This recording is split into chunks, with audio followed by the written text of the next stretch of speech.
आज हम आपको रेखा और कोण के संबंध में हमारा अगला टॉपिक रेखा और कोण का है, ये हम आपको आज बताएंगे।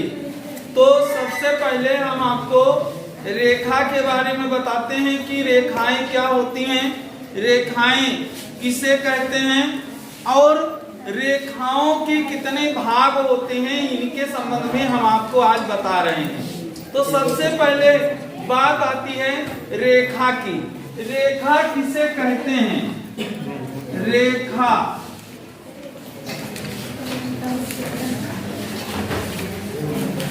रेखा के बारे में कहा जाता है कि जब से हमारी सभ्यता का विकास हुआ होगा या विकास हुआ है, तब से हम सभी लोग रेखाओं के बारे में, यानी रेखाओं को खींचने के तरीके के बारे में जानकारी थोड़ी थोड़ी मिली। क्योंकि जब आदि मानव उत्पन्न हुआ था तो आदि मानव ने क्या किया होगा, किसी ना किसी कोई ना कोई तरीका रहा होगा चलने का, वो चलता रहा होगा तो उसे अपने पद चिन्ह दिखाई दिए होंगे और अपने पद चिन्हों को देखा होगा।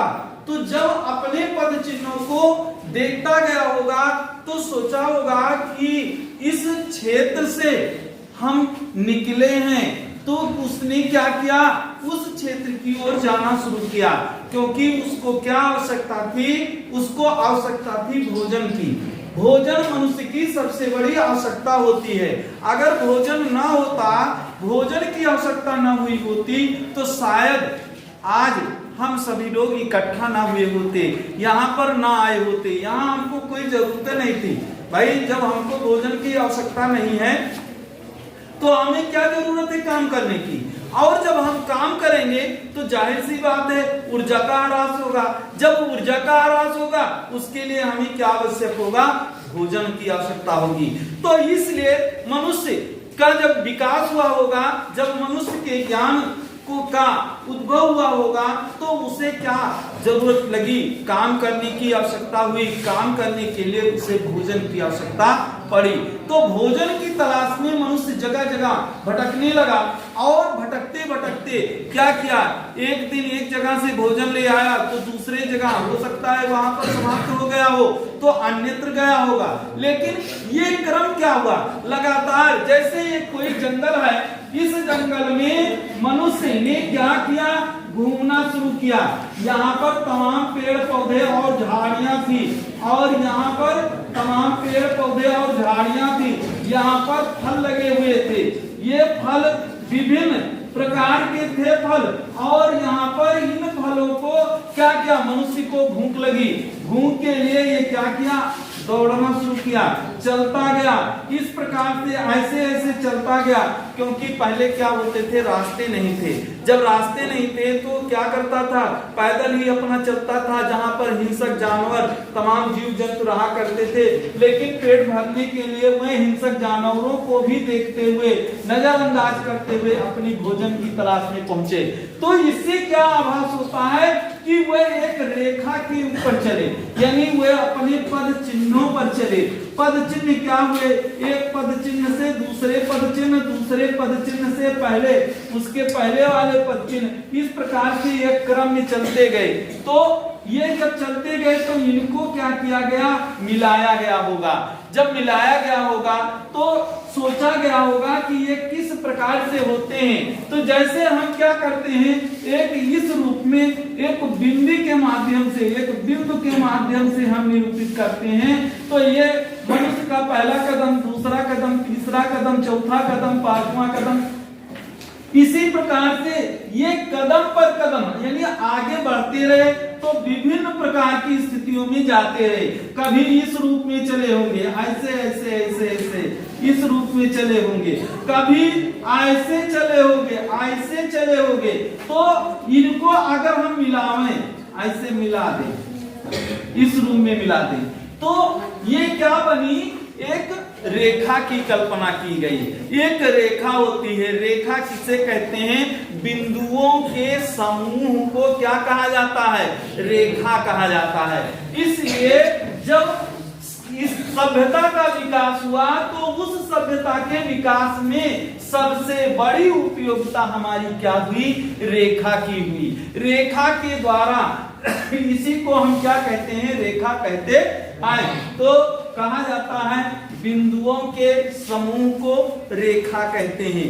अगर एक बिंदु से दूसरे बिंदु को मिलाते हैं तो एक रेखा का निर्माण होता है। दूसरा होता है बिंदु से अनेक रेखाएं खींची जा सकती हैं। तो इसी प्रकार से इसे हम क्या कहते हैं? रेखा कहते हैं। रेखा क्या होती है? अनिश्चित रूप से दोनों तरफ बढ़ाई जा सकती है। अरे भाई हमारी इच्छा है हम इधर जाएं, हमारी इच्छा है हम इधर जाएं, चाहे लेफ्ट जाएं चाहे राइट जाएं, हम जहां तक हो सके तहां तक चले जाते हैं। तो क्या है? रेखा की कोई सीमा निर्धारित नहीं होती, इसलिए इसे हम क्या कहते हैं? रेखा कहते हैं। इसी प्रकार से बात आती है रेखा खंड की। रेखा खंड क्या होता है? खंड मीन्स क्या होता है? टुकड़ा होता है। खंड क्या होता है? टुकड़ा होता है। टुकड़ा क्या होता है? जैसे रोटी का टुकड़ा, जैसे कोई किसी वस्तु का टुकड़ा, जैसे मांस का टुकड़ा। इसी प्रकार से तमाम जमीन के टुकड़े तो तमाम प्रकार के टुकड़े होते हैं। इसी प्रकार से टुकड़ा मीन्स होता है जिसकी माप क्या होती है? परिमित होती है, यानी जिसकी नाप जो होती है वो निश्चित होती है, उसे हम क्या कहते हैं? खंड कहते हैं। इसी प्रकार से रेखा खंड होता है। एक रेखा खींची जाए, उस रेखा से एक भाग काट लिया जाए। रेखा मान लो 10 सेंटीमीटर की है और इस रेखा में से 2 सेंटीमीटर काट लिया जाए तो 2 सेंटीमीटर किसी रेखा के कटे हुए भाग को रेखा खंड कहते हैं। इसीलिए कहा गया है रेखा खंड। किसी रेखा के कटे हुए निश्चित भाग को क्या कहा जाता है? रेखा खंड कहते हैं। तो ये होता है रेखा खंड। इसको क्या कहते हैं? रेखा खंड होता है। ये होती है रेखा, ये होती है रेखा खंड होता है। इसी प्रकार से एक होता है किरण। बात आती है किरण की। किरण, किरण देखिए, किरण क्या है? एक नाउन है, संज्ञा। संज्ञा में देखेंगे तो किरण एक नाम है, इसको हम संज्ञा कहते हैं। इसी प्रकार से किरण रेखा गणित में किरण होती है। प्रकाश जब उत्सर्जित होता है तो प्रकाश एक किरण के रूप में चलता है। तो इसी प्रकार से किरण क्या होती है? किरण का एक अंत बिंदु होता है। किरण का क्या होता है? एक अंत बिंदु होता है। जैसे मान लो एक हम रेखा खींचते हैं, इसके ऊपर एक एरो का निशान लगा देते हैं इस तरीके से। तो ये क्या हुआ? यहां से चली और यहां पर खत्म हो गई, तो इसका क्या हुआ? एक अंत बिंदु हुआ। तो इसको हम क्या कहते हैं? किरण कहा जाता है। किरण में 2 चीजें होती हैं। एक तो होता है परिणाम, इसको हम क्या कहते हैं? परिणाम कहते हैं। इसे जो एरो होता है, तीर बनी होती है, इसको हम क्या कहते हैं? दिशा कहते हैं। तो एक किरण में एक किरण का एक अंत बिंदु होता है, उस किरण में परिमाण होता है और क्या होता है? उसकी दिशा होती है। तो ये होता है, किसे कहते हैं? ये किरण होती है। अगला होता है संरेख बिंदु। तो संरेख बिंदु क्या होता है? संरेख माने क्या होता है? जो एक ही रेखा में एक ही बिंदु, यानी कोई 3 बिंदु है, एक बिंदु ये है, दूसरा बिंदु ये है, तीसरा बिंदु ये है, 3 बिंदु है। तीनों बिंदु एक रेखा में स्थित होते हैं, तो इन्हें हम क्या कहते हैं? संरेख कहते हैं। इनके जो मान प्राप्त होते हैं, यानी इसके बीच के मान, इसके बीच के मान, दोनों मान क्या होते हैं, समान प्राप्त होते हैं। तो इसलिए इसे हम क्या कहते हैं, संरेख बिंदु कहते हैं। और एक होता है असंरेख बिंदु। असंरेख बिंदु क्या होता है, असंरेख बिंदु वे बिंदु होते हैं जो एक रेखा में स्थित नहीं होते हैं। यानी जैसे मान लो एक बिंदु यहाँ है तो एक बिंदु यहाँ होगा, दूसरा बिंदु राय पट्टी में होगा, तो इसको हम क्या कहेंगे, ये अलग अलग है। अलग अलग का मतलब एक रेखा में नहीं है, एक उत्तर दिशा में है, दूसरा पूर्व दिशा में है, तीसरा पश्चिम दिशा में है। इसलिए ये क्या है, ये एक रेखा में स्थित नहीं है। ऐसे बिंदुओं को हम क्या कहते हैं, असंरेख बिंदु कहते हैं। इसी प्रकार से आता है कोण। कोण की बात आती है, कहा जाता है कोण किसे कहते हैं। कोण क्या होता है,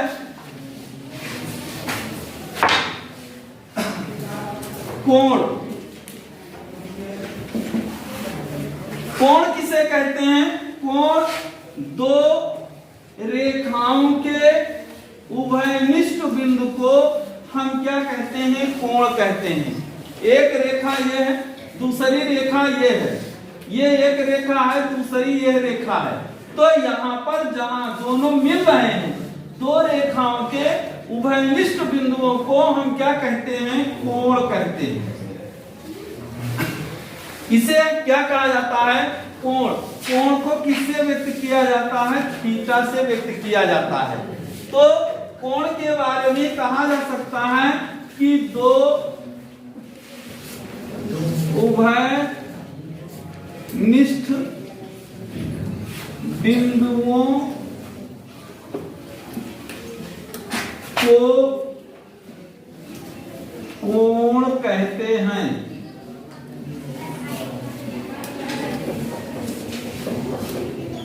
दो उभयनिष्ठ बिंदुओं को कोण कहते हैं। और वह उभयनिष्ठ बिंदु कब होते हैं, जब दो रेखाएं होंगी, दो रेखाएं जहां पर मिलेंगी।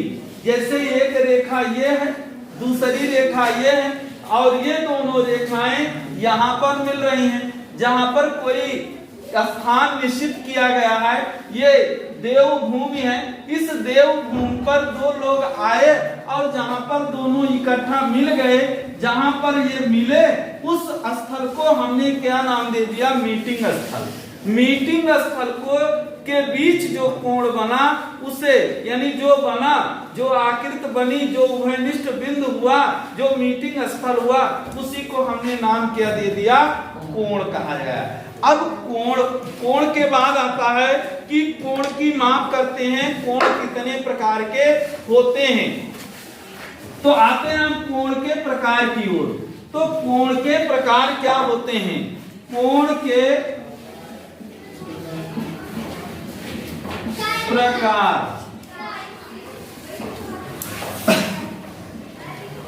कोण जो होते हैं कई प्रकार के हैं। हमने कोणों के बारे में बहुत पढ़ा है। अब इसी क्रम में हम आपको कोणों के प्रकार के बारे में बता रहे हैं। सबसे पहला है समकोण। वो कोण जो 90, जिसका एक कोण 90 अंश का होता है, उसे हम समकोण कहते हैं।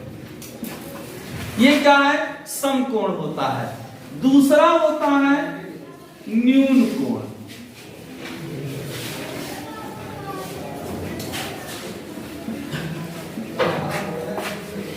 न्यून कोण होता है। न्यून कोण किसे कहते हैं, वो कोण जो 90 अंश से कम और 0 अंश से अधिक होता है, उसे हम क्या कहते हैं, न्यून कोण कहते हैं। जैसे 30 अंश, 15 अंश, 45 अंश,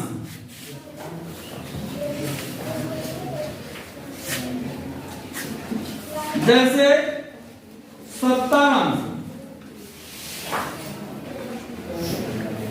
ये सभी कोण क्या हैं, ये सभी कोण न्यून कोण कहलाते हैं। इसी प्रकार से तीसरा है अधिक कोण। अधिक कोण किसे कहते हैं? अधिक कोण वो कोण होता है जो 90 अंश से अधिक लेकिन 180 अंश से कम का कोण होता है, उसे हम क्या कहते हैं? अधिक कोण कहते हैं। जैसे 92 अंश, 90 से अधिक यानी 110 अंश या 100 अंश, 110 अंश, 120 अंश, 170 अंश, ये सभी कोण क्या होते हैं? ये सभी क्या कहलाते हैं? अधिक कोण कहलाते हैं। इसी प्रकार से न्यून कोण, अधिक कोण और इसके बाद एक होता है ऋजु कोण।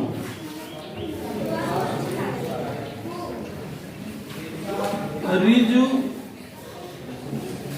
कोण, ऋजु कोण किसे कहते हैं? ऋजु कोण का मतलब वो कोण जो 180 अंश का होता है, उसे हम क्या कहते हैं? ऋजु कोण कहते हैं। जैसे ये 180, ये एक रेखा खींची गई, एक रेखा के ऊपर कितने अंश का कोण बनता है?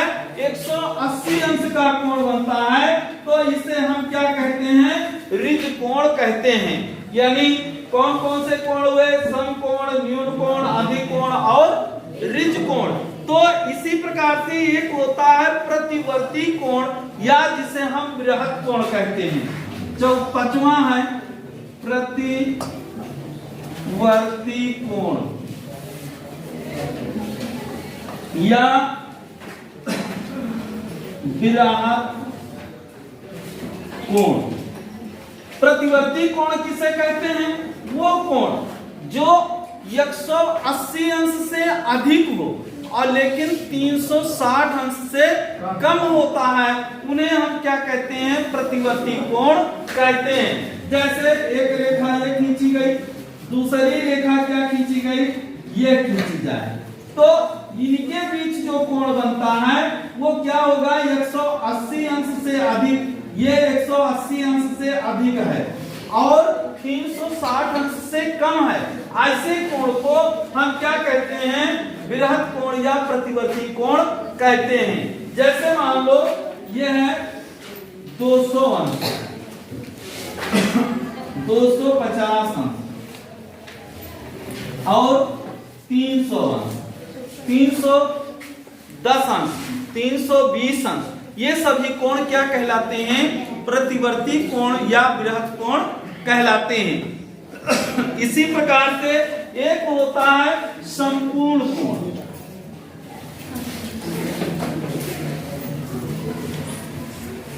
संपूर्ण कोण किसे कहते हैं? वो कोण जो 360 अंश का होता है, उसे हम क्या कहते हैं? संपूर्ण कोण कहते हैं। तो जैसे ये है, एक बिंदु है, एक बिंदु पर 360 अंश का कोण बनता है। तो जब एक बिंदु पर 360 अंश का कोण बनता है, ऐसे कोण को हम क्या कहते हैं? संपूर्ण कोण कहते हैं। इसी प्रकार से एक होता है पूरक कोण। इसको पूरक कोण को कोटि पूरक कोण कहा जाता है। पूरक कोण या कोटि पूरक कोण।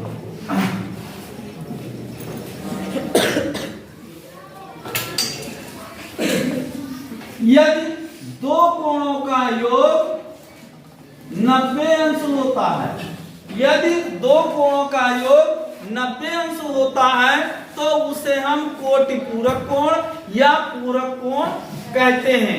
इसी प्रकार से जैसे एक कोण ये है, दूसरा कोण बी है, तो कोण ए में यदि कोण बी जोड़ा जाता है तो उनका योग कितना आता है? 90 अंश आता है। तो ऐसे कोण को हम क्या कहते हैं? कोटि पूरक या पूरक कोण कहते हैं। इसी प्रकार से एक कोण होता है जिसे हम समपूरक कोण कहते हैं। समपूरक कोण, यदि दो कोणों का योग 180 अंश होता है, यदि दो कोणों का योग 180 अंश होता है, तो ऐसे कोण को हम क्या कहते हैं? समपूरक कोण कहते हैं। इसी प्रकार से समपूरक कोण के बाद आता है, एक होता है जिसे हम शीर्षाभिमुख कोण कहते हैं। ये शीर्षाभिमुख कोण किसे कहा जाता है? शीर्षाभिमुख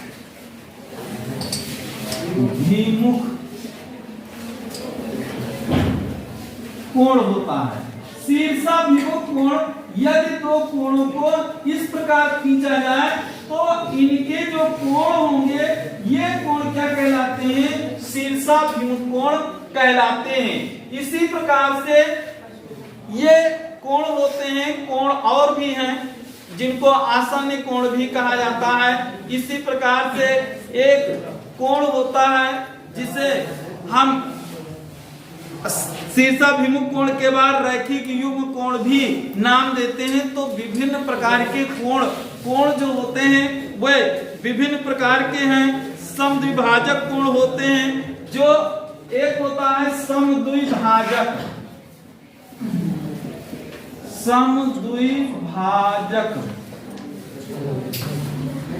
कोण।